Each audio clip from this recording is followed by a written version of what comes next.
আসসালামু আলাইকুম everyone, welcome back to my channel. কেমন আছেন সবাই? আশা করি আল্লাহর রহমতে সবাই অনেক বেশি ভালো আছেন। আমরা আলহামদুলিল্লাহ ভালো আছি। চলে এসেছি নতুন আরেকটি ব্লগ নিয়ে। আমার আজকের ব্লগটি আমি বিকাল থেকে শুরু করলাম। তো আমরা সবাই গিয়েছিলাম এই তো পাশের বাড়ি, আমাদের এই বাড়ির সামনে একটু সাইডে গেলে আর কি পাশের বাড়ি। তো পাশের বাড়ির বাবির ঘরে এতক্ষণ ছিলাম, ভিডিও যে আপলোড দিয়েছি আর কি। তো ভিডিওটা কিন্তু অলরেডি আপলোড করা হয়ে গিয়েছে, আপনারা কিন্তু দেখেও ফেলেছেন। আর এই তো যখন গিয়েছিলাম তখনকার একটু ভিডিও ছিল শ্যুট করা, সেগুলো আপনাদের সাথে শেয়ার করেছি। এরপর আমি আমার খালার বাড়ি গিয়েছিলাম। খালার বাড়িতে গিয়ে চাটা খেয়ে আবারও চলে এসেছি।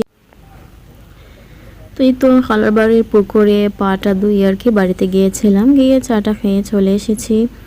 আর এখন দেখা যায় 4G ইন্টারনেট কিন্তু চালু হয়েছে, এখন খুব ভালোই ভিডিও আপলোড করা যাবে। এখন ভিডিও আপলোড করব।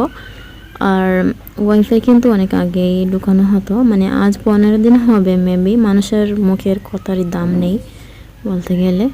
তো প্রতিদিনই বলে সকাল আসবো, বিকাল আসবো, দুপুরে আসবো, এইভাবে করে কিন্তু এতদিন গিয়েছে। না হয় এতদিনও ভিডিও টুকিটাকি আর কি ভিডিও আপলোড করতে পারতাম। তো কোনো কিছু লিখতে গেলেও দেখা যায় লেখা যায় না, কারণ এমবি দিয়ে তো আর নেট চালু ছিল না। আমাদের অনেক ছাত্র ভাই বোনদের কারণে কিন্তু সম্ভব হয়েছে, তাদের কারণেই কিন্তু আমাদের দেশটা আজ স্বাধীন হলো।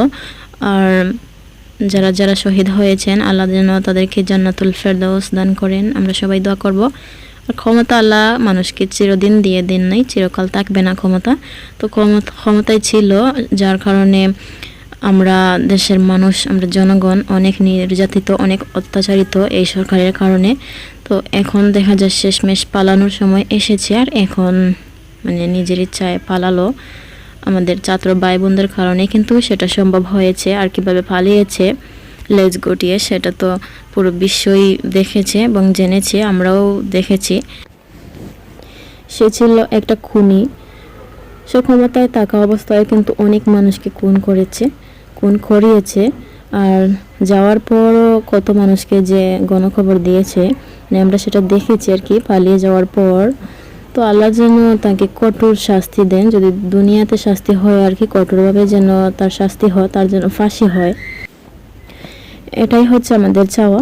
আর এখন দেশটাকে সুন্দরভাবে পরিচালনা করার জন্য যোগ্য মানুষদেরকে যেন বসানো হয়, তাদের কারণে যাতে দেশটায় শান্তি বজায় থাকে, দেশের মানুষ যাতে শান্তিতে থাকতে পারে, সেটাই যেন করা হয় আর কি, এটাই আমরা কামনা করি।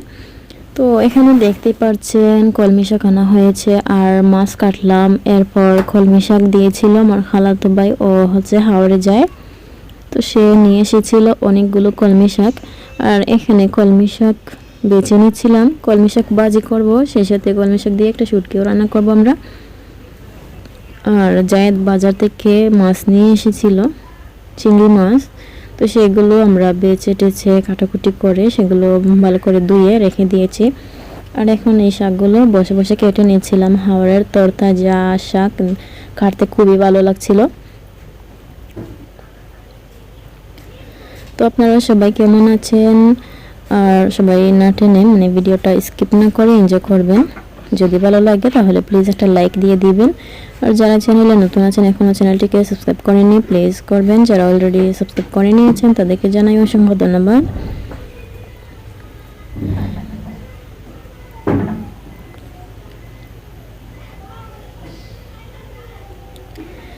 তো এখানে দেখতে পাচ্ছেন শাকগুলো কেটে নিয়েছি আমি ধোয়ার আগে, এখন ভালোভাবে ধুয়ে নিব।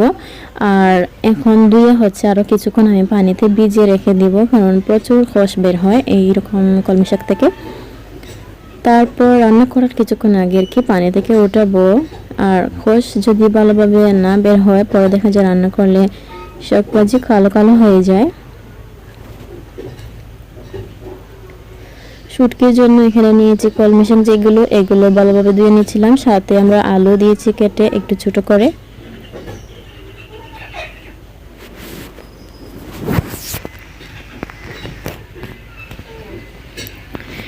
এরপর চলে আসলাম এদিকে চুলাটা নিয়ে বাহিরে। যখন আন্দোলন শুরু হয়েছিল তখনকার ভিডিও আর কি, তখন ভিডিও করে রেখেছিলাম কিন্তু আপলোড করিনি। করা সম্ভব হয়নি। তো এখন আর কি ওই আন্দোলনের কথা অনেক বেশি মনে পড়ছে। প্রথম প্রথম যারা আন্দোলন করে শহীদ হয়েছে তাদের কথা অনেক বেশি মিস করছি, বিশেষ করে বোনদের কথা। তো প্রতিদিনই আর কি তাদেরকে দেখতাম। এরপর যখন নেট বন্ধ হয়ে যায় তখন তো আর দেখিনি।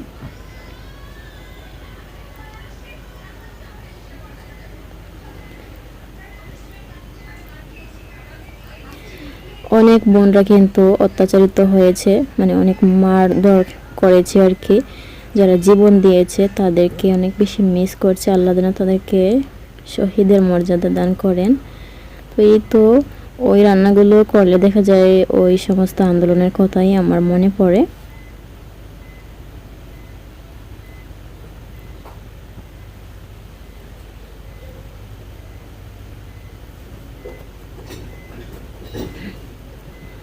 এদিকে শুটকির তরকারিটা বসিয়ে দিয়েছি, আলু দিয়ে কলমি শাক ভাজি কিন্তু রান্না করা হয়ে গিয়েছে। এখন শুটকির তরকারিটা বসিয়ে দিলাম। আর এই তো শুটকির তরকারি এখন আস্তে আস্তে হয়ে যাবে। চুলায় বসিয়ে এরপর আমি মশলাপাতি দিচ্ছিলাম।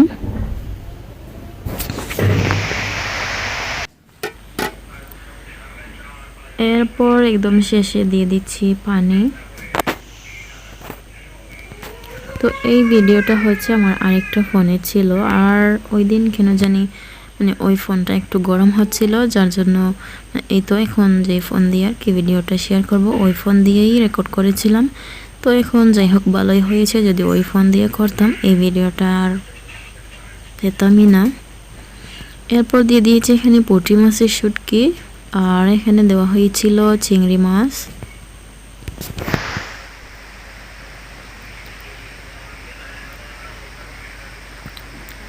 তো আমি এখন দেখতে পাচ্ছেন ঢাকনাটা খুলে নাড়াচাড়া করে দিচ্ছিলাম। আর এই ভিডিওটা হচ্ছে এডিট করার পর আমি কিন্তু ভয়েস ওভারও করেছি, কিন্তু শেয়ার করা হয়নি, আপলোড করিনি।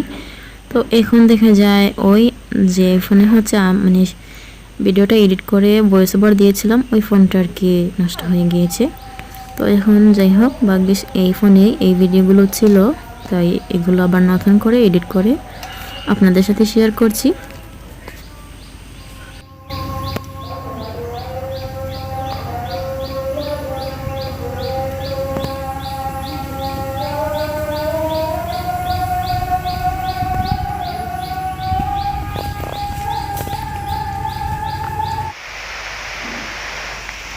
এরপর দেখতে পাচ্ছেন একদম শেষে দিয়েছিলাম চিংড়ি মাছ, আর এখন চিংড়ি মাছ দিয়ে কষানো হবে। তারপর একটু পানি দিয়ে দিব ঝোলের জন্য। আর শুটকি তরকারি একটু ঝোল ঝোল হলে কিন্তু মজা লাগে, আর এটা কিন্তু তেল ছাড়া রান্না করলে খুবই মজা। আমাদের সিলেট অঞ্চলে এটা হচ্ছে একটা ফেমাস রান্না, প্রায় সবার ঘরে ঘরে কিন্তু এইভাবে তেল ছাড়াই শুটকি রান্না করা হয়, যে কোনো রকমের শাকসবজি দিয়ে। আর এই তো দেখতে পাচ্ছেন করলা ভাজি হাতে মাখিয়ে রান্না করবে। তো এখানে ফ্রেশ করলা আর হচ্ছে আলু কেটে নিয়েছে, এরপর এখানে দিয়ে দিয়েছে পেঁয়াজ কুচি। তো এটা হচ্ছে আমার এইভাবে বড় আপু রান্না করেন। তো উনি হচ্ছে দেখা যায় সময় পান না বাগার দিয়ে রান্না করতে, আর এভাবে হাতে মাখিয়ে রান্না করলেও নাকি অনেক বেশি মজা হয়। তো আমরা হচ্ছে পেঁয়াজ ভেজে কাঁচামরিচ ভেজে এরপর হচ্ছে করলা টল্লা দিয়ে থাকি। তো উনি হচ্ছে এভাবে সব কিছু দিয়ে আর হাত দিয়ে মাখিয়ে তারপর বসিয়ে দেন, আর একসাথে সব কিছু ভাজা ভাজা হয়ে যায়। তো ওইভাবে আমরা রান্না করছি।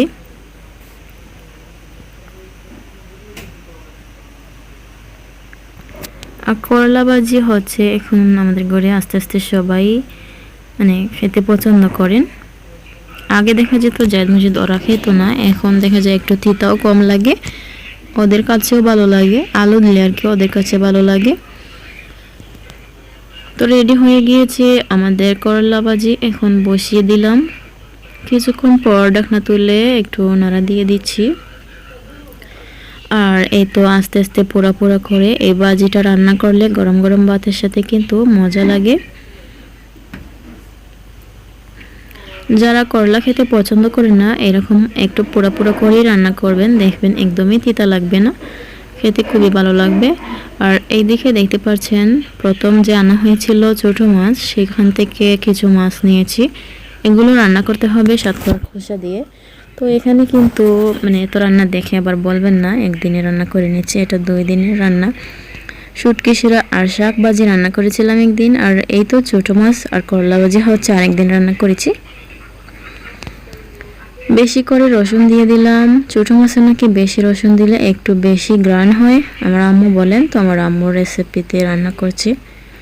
দিয়ে দিয়েছি কাঁচামরিচ বেশি করে, এরপর মরিচের গুঁড়ো, হলুদের গুঁড়ো, ধনিয়া দিয়ে দিব অল্প, আর পেঁয়াজও এখানে দেওয়া হয়েছে।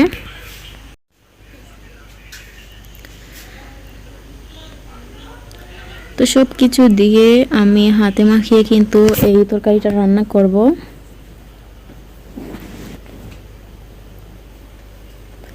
শতকরা কষে দিয়ে হাতে মাখিয়ে ছোটো মাছের চচ্চড়ি। এই তো তেল দিয়ে দিল, এখন সুন্দর করে হাত দিয়ে মাখিয়ে নিবে, আর অল্প কিছু পানি দিয়ে কিন্তু একদম অল্প আঁচে বসিয়ে দিলেই রান্নাটা হয়ে যায়। আমার মনে হয় হাতে মাখিয়ে রান্না করলে খুব সহজ রান্না হয়, আর অল্প সময়ে রান্নাটা হয়ে যায় আর কি। তো এই তো হাতে মাখানো রান্না।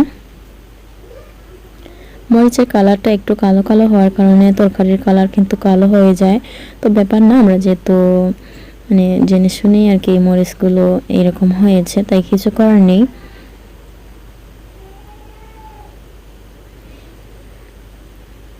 আবারও বসিয়ে দিলাম এই চুলার মধ্যে।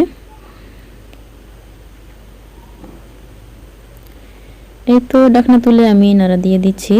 আর 2 দিনের রান্না যেহেতু, 2বারই কিন্তু রান্না করা হয়েছে 2 দিন। তো একদিন হচ্ছে রোদ ছিল, প্রচণ্ড গরম ছিল, আর এখন যখন রান্না করছিলাম বৃষ্টি হয়েছে, যার জন্য পিছনে নামতে পারিনি, ঘরের সামনে চুলাটা রেখে আর কি রান্না করছিলাম। তো এই চুলাটা হওয়ায় দেখা যায় আমাদের ভালোই হয়েছে, যে কোনো সময় যে কোনো জায়গায় রেখে রান্না করা যাবে।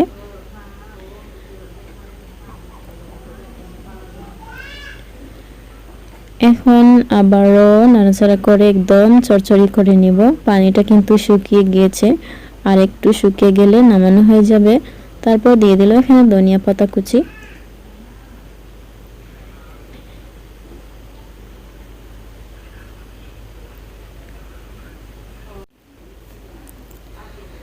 এরপর আমাদের রান্না বান্না শেষ। আজকের সবগুলো রান্না কিন্তু অসাধারণ ছিল। এই তো কলমি শাক দিয়ে, আলু দিয়ে কলমি শাক ভাজি, আর ছিল কলমি শাক দিয়ে শুটকি শিরা, সেই সাথে ছিল ছোটো মাছের চচ্চড়ি শতকরা কষে দিয়ে।